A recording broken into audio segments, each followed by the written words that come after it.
Hola a todos, bienvenidos al premercado del día de hoy, en donde el día 20 de diciembre tenemos liquidaciones todavía posterior a la reunión de la Reserva Federal, pero yo creo que más que eso es que se han empezado a materializar ciertos riesgos que habíamos mencionado en videos anteriores. No le habíamos dado mucho énfasis a algunos ya que se escapaban del alcance de lo que queríamos hacer inicialmente con el canal, sobre todo por temas de complejidad, pero lamentablemente cuando pasan estas cosas hay que tomar la complejidad necesaria para poder explicarlas, ya que no hay otra opción. Por mucho que más uno quiera simplificar las cosas, los mercados financieros no son sistemas simples, sino que son sistemas complejos y por lo tanto vamos a tener que entrar en ciertos detalles para poder ir metiendo todo esto a la juguera. Una también lección muy importante de lo que está pasando hoy en día es que los riesgos generalmente no son continuos y son discretos. ¿Qué quiero decir con esto? Que muchas veces los riesgos uno puede decir que sí están, pero no se ven, puede ser que vengan, pero cuando se materializan, realmente aparecen y aparecen, digamos, de forma brusca. Por eso la volatilidad tiene el comportamiento que tiene y por eso las liquidaciones son generalmente mucho más agresivas que las subidas y ahí tiene que ver el tema emocional de pánico, etcétera. Así que vamos rápidamente a hablar un poco de estos riesgos que los tengo acá hechos en un documento que les voy a presentar. No sé si se ve muy bien, lamentablemente no sé cómo agrandar esto acá en StreamYard, si no voy a tener que hacerlo en tipo presentación. Pero los riesgos a la vista que tenemos están en Asia. De hecho, las bolsas de Asia cotizaron mixtas, mayoritariamente a la baja, ya que aún se está digiriendo lo que pasó con la Reserva Federal, pero también hay otras cosas. Por ejemplo, la moneda el tipo de cambio, perdón, entre el dólar y el yen, el par USD-JPY, estuvo agitado durante la noche, ya que los operadores reaccionaron a la rueda de prensa del Banco de Japón, posteriormente al IPC japonés y a las declaraciones de los funcionarios, en donde la inflación en Japón subió y esto podría hacer que vuelvan a tomar medidas un poco más restrictivas en cuanto a su política monetaria y eso vaya a hacer eh,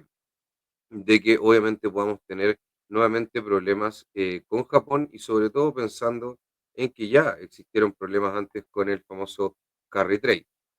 Otro problema que yo creo que acá en Asia, donde está el gran problema hoy en día, más que Japón, Japón ya lo que más son temas de carry trade, más que nada los que podría generar, ya Japón está en una economía sumergida en la deuda y que tiene muy pocas capacidades de respuesta. El, el Banco Popular de China mantuvo el tipo de interés a un año en el 3,1% y a 5 años en el 3,6%, tal como se esperaba. Pero junto con las malas noticias de China que vienen ya hace unos meses con problemas de deuda, las tasas a 2 años, que son de mercado, están cayendo en picada y los inversores están viendo graves problemas acá en China. Por lo tanto, mucho ojo con lo que está pasando en la economía de China, con las tasas en China, ya que hay una crisis bastante importante. Muy probablemente lo vayan a tratar de solucionar con estímulos, pero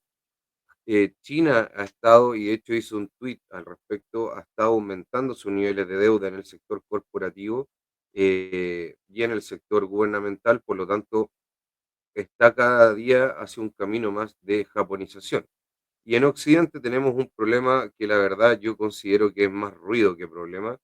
em, Sobre todo pensando en una administración de Donald Trump que recién está entrando, por lo tanto, los problemas fiscales no vienen exclusivamente por la gestión propia que ha hecho en este muy poco tiempo. Eh, y dicen que las acciones estadounidenses bajaron tras conocerse que la Cámara de Representantes de Estados Unidos rechaza el proyecto de ley para financiar temporalmente el gobierno federal y evitar cierres de agencias a partir del día sábado. Hay que recordar, y para poner esto en contexto, lo que dije anteriormente, que Joe Biden ya había tenido varios de estos problemas, al igual que Donald Trump en su mandato anterior. Esto no es un tema político de demócratas contra republicanos, para nada, sino que ya vienen estos problemas hace mucho tiempo. Y Donald Trump entiendo que, a pesar de que todavía no tiene una toma completa del poder, por lo tanto, los problemas de deuda que vengan vienen desde hace rato en Estados Unidos independiente del color político, lo vuelvo a repetir. Y el gran problema es que esto genera ruido en los mercados, pero es casi imposible que vaya a suceder de que no se acepte esto y que empiecen a cerrar agencias del gobierno de Estados Unidos. Básicamente eso crearía una crisis de confianza y generaría un problema tremendo en los mercados de bonos globales y sería como básicamente dispararse en el pie ante un problema autoinfligido, básicamente. Yo creo que esto es más básicamente, o de una forma muy sencilla, es un muñequeo político para tratar de, en el fondo, negociar cosas, lo que siempre hacen ahí los políticos en su vida diaria. El escenario principal para el S&P 500 tenemos una fluctuación probable entre el 5.850 y ya vamos a ir poniendo acá los gráficos para que se pueda ya ver algo más interesante que ver lo que está pasando con los problemas políticos de Estados Unidos. Ahí obviamente que los republicanos no deben estar muy contentos con la elección de Donald Trump, obviamente que, perdón, los demócratas, los republicanos obviamente que deben culpar a los demócratas por lo que pasa, lo que pasa, digamos, con la deuda, y ahí son temas políticos de lo mismo de siempre. Así que por mientras vamos a dejar acá el S&P 500, en donde vamos a ir viendo de inmediato acá que el muro de calls está en 6.055 y el muro de calls 0 DTE en 5.900, tal como está marcado ahí con una línea continua y con una línea punteada. El muro de puts está en 5.800, que justamente es donde está mostrando ahora un rebote el índice, y el muro de put 0 DTE está en 5.850. El volatility trigger está en 6.040 y el volatility trigger 0 DTE está en 5.995, y eso están demostrados por una línea amarilla y también punteada y continua. Más adelante yo creo que las calls y las puts las voy a separar con colores rojo y verde, para poder tener, digamos, una mayor diferenciación gráfica. No sé qué les parece. Ahí traten de dejarlo en sus comentarios, también me ayudan con el video. Entonces vemos que el escenario alcista se activaría en caso de superarse los 5.900, pudiendo extenderse la subida hasta el 6.009. Esto obviamente que sería en caso de que tengamos un dato de PCE positivo, digamos bajo, para entender que se podría calmar la inflación. El dato es a las 10:30. También tenemos que ver qué es lo que pasa con esto de Donald Trump perdón, del techo de deuda con Donald Trump y Joe Biden y todo el muñequeo político que hay entre demócratas y republicanos en esta transición de poder. Y también lo que va pasando con Asia, a pesar de que ya los mercados allá están cerrados y por lo tanto habría que ya esperar más que nada la próxima semana. Ya está un poco todo definido en Asia. Entonces, el escenario muy alcista podría activarse si se superan los 6.009 puntos, lo cual lo veo muy poco probable, ya que generalmente cuando hay este tipo de liquidaciones toma un tiempo a que se vuelva a retomar la confianza en el inversor o el operador de trading. Los escenarios bajistas se activarán en caso de perderse el 5.850, pudiendo extenderse las correcciones hasta el 5.089. Escenario muy bajista se activaría en caso de ella perderse el 5.089, y básicamente ese es un poco los escenarios que nos entregan inversores institucionales, los cuales revisamos muy seguido lo que van ellos mostrando en sus informes, los cuales encontramos que son bastante interesantes. Acá podemos ver cómo estamos ahora bajo el 5.850, llegando, tocando acá el 5.800, haciendo un rebote con una vela bastante interesante sobre, digamos, con la misma, eh, con un volumen impar a los 5.850, un poco más grande que la vela anterior, por lo tanto podría ser un indicio de un breakout, o failed breakout, perdón, pero vamos a ver qué es lo que pasa, ya que aún es muy pronto, hay mucha información, aún no se empieza la sesión bursátil, por lo tanto no hay que sacar conclusiones tan apresuradas. S&P 500, perdón, ha estado, ha estado mostrando mucha debilidad posterior a la rueda de prensa de Jerome Powell, en donde del día de ayer fue un día donde intentó hacer una recuperación, posteriormente terminó cerrando a la baja y hoy día un premercado bastante negativo, cayendo ya un 0,88%, y por eso les decía que ya se están materializando muchos de los riesgos. Esperemos que esta ya sea la capitulación final el día de hoy y empecemos a tener una recuperación posterior a tocar estos 5.850, ya que en caso de no ser así, se podrían ya empezar a complicar más las cosas y podríamos empezar a ver caídas aún más profundas en los mercados de acciones. Ahora, ¿cuál es el problema con esto? Y algo con lo cual hay otras cosas también que tenía que comentarles, se las voy a ir comentando en el transcurso del video, pero algo que también tenemos que tener muy, muy en cuenta es que mientras, por supuesto, que no hay que mientras no suceda algo que pueda cambiar, digamos, el curso económico,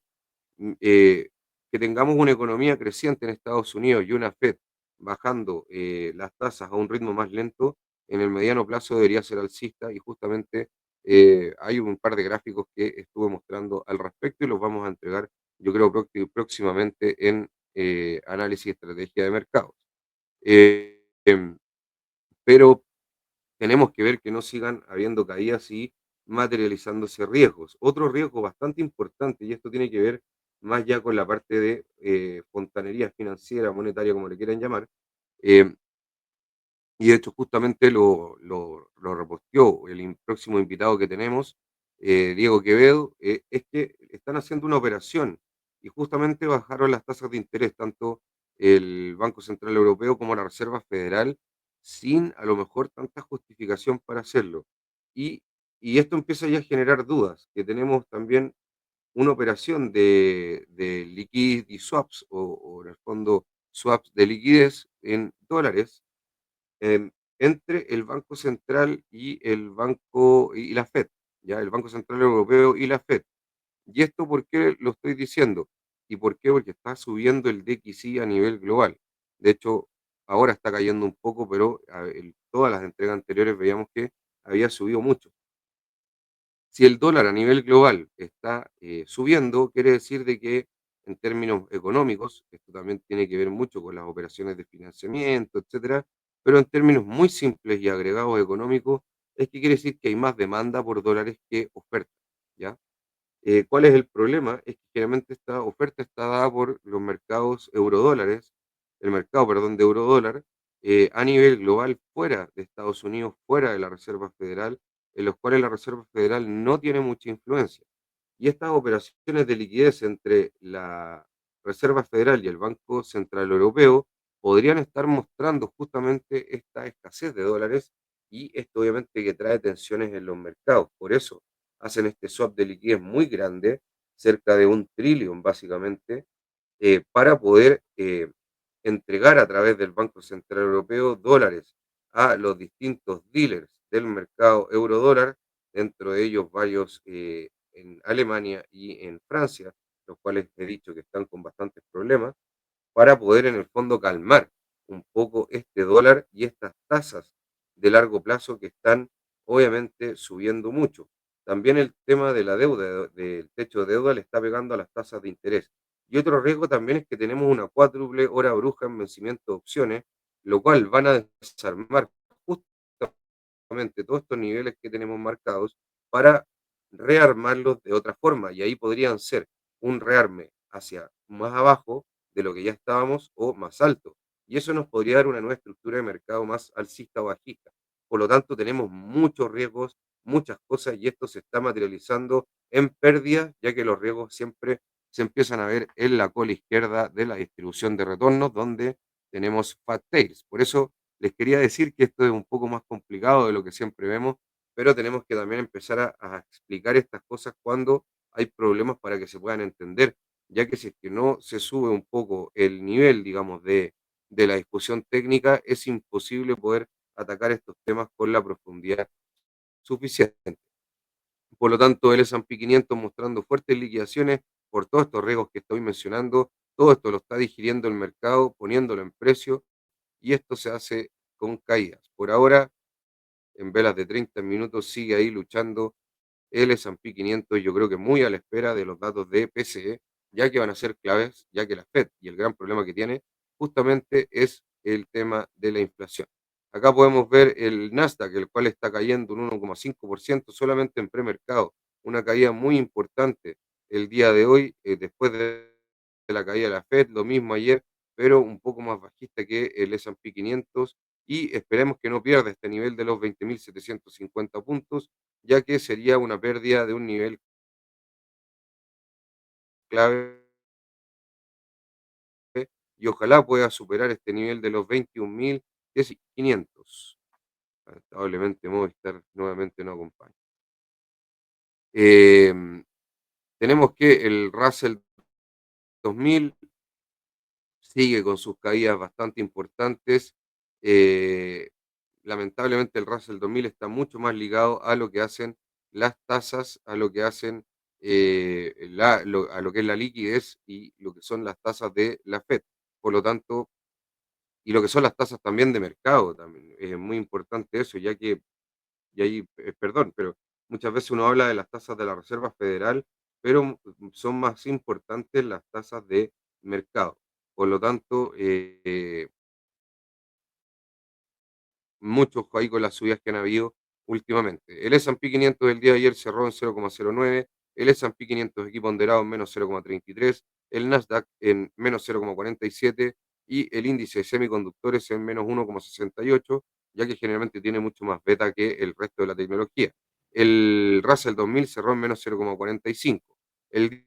día de hoy Bitcoin cayendo un 3,61%, perdiendo ya el día de ayer con claridad los $100.000 y hoy día ya perdiendo los 95.000 y veamos si no pierde los 90. Si podemos ver acá hay una zona muy importante de congestión en la que está actualmente, digamos a nivel técnico, por lo tanto miren ahí todo lo que hubo en ese nivel, muy probablemente hay ahí, no veo gap, no, por lo menos no veo un gap, eh, pero digamos que hay una zona de congestión técnica muy importante en esos niveles de precios y veamos ahí cómo se comporta la oferta y la demanda por Bitcoin. Hay que entender que todos estos problemas que están pasando en el sistema monetario y en los sistemas financieros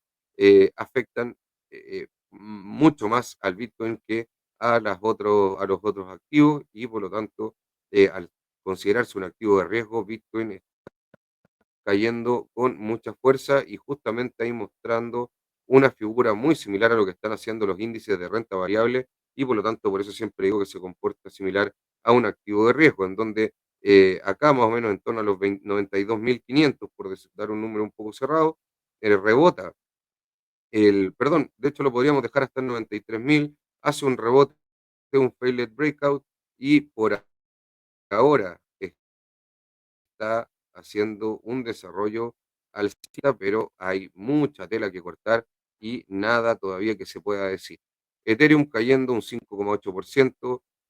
Solana y bastante débil, Solana cayendo un 5,14%, Cardano cayendo un 6,93%, Dogecoin cayendo un 8,59%, Pepe cayendo un 10,67% y vemos cómo se han caído estas cripto que son Cardano, Doge y Pepe que venían haciendo subidas muy interesantes, como ahora caen con mucha fuerza y XRP cayendo un 5%. Y por eso siempre ahí vemos que el mercado de criptomonedas sube más, pero también cae más que la renta variable y por lo tanto es un activo de riesgo con mayor beta en teoría financiera. El oro subiendo bastante poco y la verdad es que acá el oro está haciendo un desarrollo lateral, no está mostrando ni fortaleza ni debilidad en torno a esta zona de los 2.500 y los 2.790 que fue el último máximo. Por lo tanto, el oro, la verdad es que no está hoy en día haciendo un desarrollo interesante ni al alza ni a la baja. El VIX nuevamente subiendo un 5,36. Ayer veíamos que seguía subiendo el VIX y hay que ver si es que no supera este nivel que se corrió de los 30, muy relevante, y veamos si es que va a tener este mismo comportamiento, que es lo que pusimos ayer en el video que las veces anteriores y generalmente que pasa siempre en el VIX. No es solamente que sea un comportamiento más o menos similar. Por ejemplo, acá estuvo varios días subiendo, se mantuvo ahí en ese nivel y luego cayó con fuerza. Lo mismo acá, lo mismo acá, entonces lo mismo acá. Entonces eso es bien típico en el VIX. Así que veamos hasta dónde llegan estas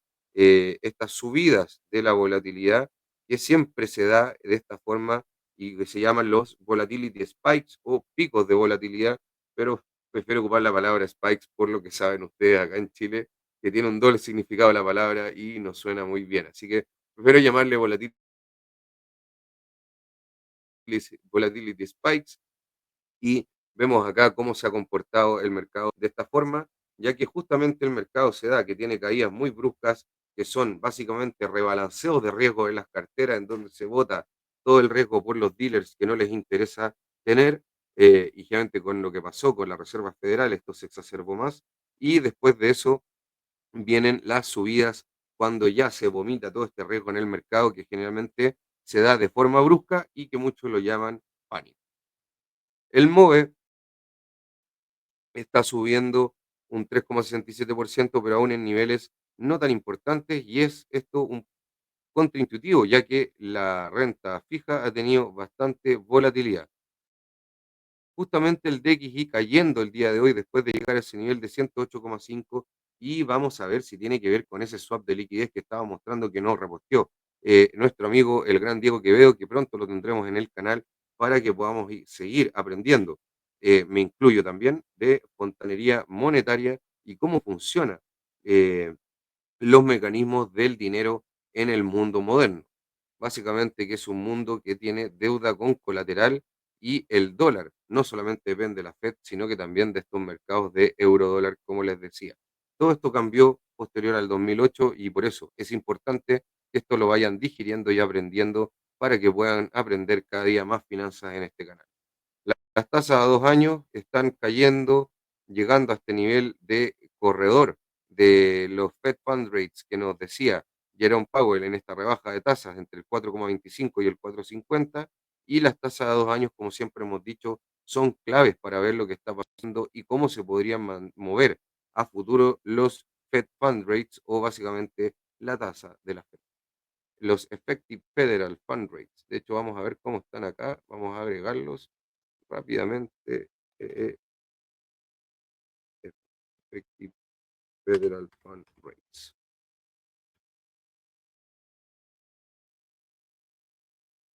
Acá siempre tenemos que hacer este ajuste anormal y vemos ahí cómo todavía no caen al corredor, están todavía en 4,58 y todavía está ahí digiriéndose los cambios que hizo la Fed en el mercado. Por eso los trato de graficar, por lo menos para compararlo con la tasa de 2 años, ya con las otras tasas no tiene mucho sentido, la verdad. Acá las tasas a 10 años cayendo, pero sobre el nivel de 4,5, que había sido un nivel anterior que no pudo pasar. Acá lo pasó en 2 ocasiones este año, perdón, sí, desde este año lo pasó una vez anteriormente y vamos a ver si es que ya puede pasar esta zona que la vamos a dejar marcada de los 4,73. Por ahora, haciendo un retroceso, pero por ahora tampoco nada que se pueda eh, decir con claridad, ya que faltan datos económicos y ya que faltan datos también, perdón, y falta información y poder digerir todo lo que está pasando en el mercado, todo, y por eso es que los decía que pasa esto de volatilidad, porque cuando existe toda esta información, materialización de riesgo, los dealers empiezan a ajustar sus carteras, a rebalancear los riesgos y liquidan todo lo que no les sirve y eso genera volatilidad. Mucho de esto tiene que haber tenido que ver con em, el famoso rally navideño que no se está dando y que muchos inversores se metieron por momentum y básicamente Jerome Powell aguó la fiesta y están liquidando todo ese trade que no se dio por momentum. Las tasas a 2 años, perdón, las tasas a 20 años siendo más o menos el mismo desarrollo que las tasas a 10 años y superando ese nivel de los 4,8, al igual que los 4,5 en las tasas de 10 años, y veamos si pueden pasar este nivel del 4,97, casi ya el 5, ya que sería un nivel también clave psicológico a mirar. Pero por ahora haciendo exactamente el mismo desarrollo, ya que también les decíamos que las tasas de más largo plazo están afectadas económicamente por la inflación, por el empleo, crecimiento como una variable dual y obviamente también por el carry basis trade que tiene que estar haciendo sus estragos, sobre todo en las tasas de 10 años. El petróleo bajo los 70 haciendo una estructura totalmente lateral, por lo tanto no vamos a ahondar más ahí. El, el dólar peso. Acá tenemos marcado un nivel anterior, pero lo vamos a sacar. El dólar peso nuevamente subiendo en 997, llegando a los 1000 nuevamente y mientras sigan las tensiones a nivel global, obviamente que el peso se va a seguir depreciando ya que es una moneda muy pequeña. Tenemos problemas con China que va a generar estragos en el cobre y por eso también vamos a empezar a mirar un poco más China, ya que afecta a la economía global y también nos afecta en el dólar peso ya que al tener una menos ingreso de dólares por peso, por cobre en el país, obviamente, y es nuestra principal materia exportadora, ingreso de dólares en el país, obviamente que al ingresar menos dólares, teniendo una China débil, comprando menos cobre, esta menor cantidad de dólares hace que haya escasez de dólares en territorio chileno y el tipo de cambio suba. Eso sumado a lo que está pasando con las tasas de interés y una economía norteamericana que está creciendo sobre su potencial, que está creciendo sobre lo que podría crecer sin generar inflación, y por eso la Reserva Federal hizo un shift en su política monetaria, un cambio de expansiva a neutral, por decirlo hasta tener más información. En cambio, Chile está creciendo con un tope, con un rango entre un 2 y 2,5% según la gran mayoría de las proyecciones para el próximo año, lo cual obviamente que es bajo el potencial o en el nivel potencial y estamos más débil en relación a lo que está haciendo Estados Unidos, que además tiene una economía que es un monstruo comparado con Chile. Por lo tanto, eso está mostrando el tipo de cambio como la debilidad local actualmente. Con eso vamos cerrando. Muchas gracias. Día complicado. Sé que están mostrándose, están pasando muchas cosas. Veamos lo que pasa con el dato de inflación. Yo creo que si es que este es bajo o en línea, debería calmarse un poco la situación en la renta variable, pero también mucho ojo que hay riesgos que están todavía ahí y cuando se materializan vienen de golpe. O como dicen, un viejo dicho, cuando vienen las malas, vienen todas juntas. Así que tengan mucho ojo, gestionen el riesgo en sus operaciones. Yo siempre trato acá de analizar más tendencias y fenómenos más macroeconómicos o estructurales, ya que la operativa de cada uno es muy compleja y estar recomendando ese tipo de cosas no me gusta por eso mismo, ya que depende su capital, su nivel de riesgo y eso ya requeriría una asesoría personalizada. Así que muchas gracias, que estén bien, nos vemos hasta la próxima. Chao.